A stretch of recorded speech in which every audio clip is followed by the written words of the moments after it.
front of you, and inside, I feel somewhat nauseated. I'm expected to tell 12 people why I am the way I am.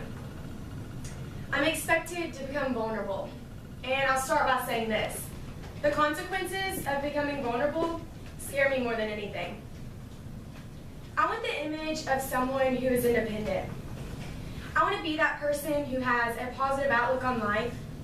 I want to be that person who thinks about the world and that can be astonishing. I want to think about a society that can be amazing, but the things that have happened to me and the people who have impacted my life make it difficult for me to have that outlook on our society. Timothy Jason Miley, a man that I can definitely say has impacted me most. My father had good intentions, but he didn't treat me like a daughter. In fact, recently, he's treated me as if I don't exist at all. I have 2 sisters that live with my father, and it's as if their activities matter most. He's constantly supporting them at all of their events. He goes to their dance recitals. He attends their school events, their softball games. He takes them to truck pulls. He takes them school shopping. He eats dinner with them every single night, and I can't even get a phone call on my birthday. My dad lives 20 minutes away, and 3 years ago, I looked forward to seeing him every other weekend. And until now, I didn't realize that even when I saw him frequently, that man had no idea who I was or what I was involved in. He didn't give me a chance to have a conversation about my life. It was about my 2 sisters, Madeline and Olivia. It was about their accomplishments. I didn't get the attention from my father that a lot of girls get from theirs. And I never got to get that feeling of what it was like to be a daddy's girl. But I don't blame my dad for the hurt or the frustration that he's caused me. I don't blame anyone because in my heart, I believe that everything happens for a reason. Someone once said, sometimes we feel like the world is against us, but the only person against us is ourselves, because we allow the words and the actions of others to affect our moods, feelings, and the way we live our lives.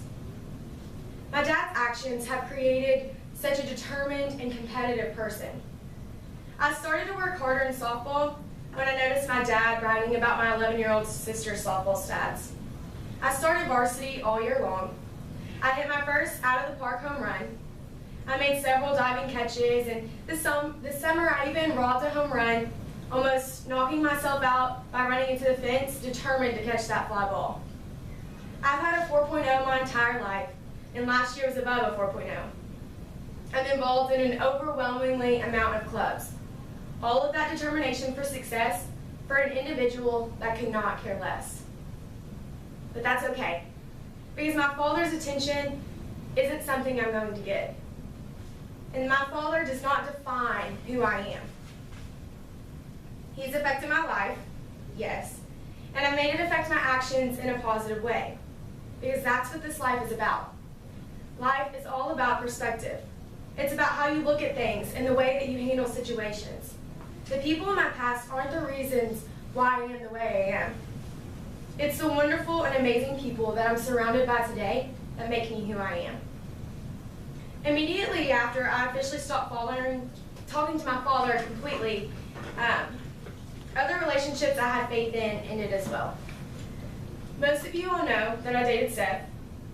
Seth was my best friend and my boyfriend from 6th grade until the end of my sophomore year.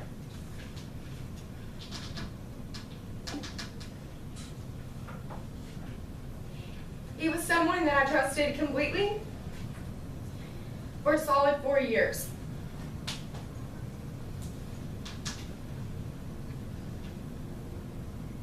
Two people that I couldn't imagine leaving my life entirely, left all at the same time.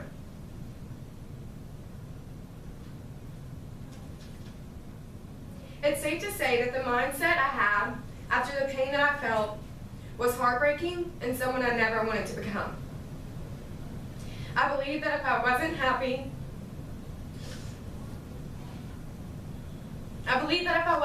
with relationships and things in general,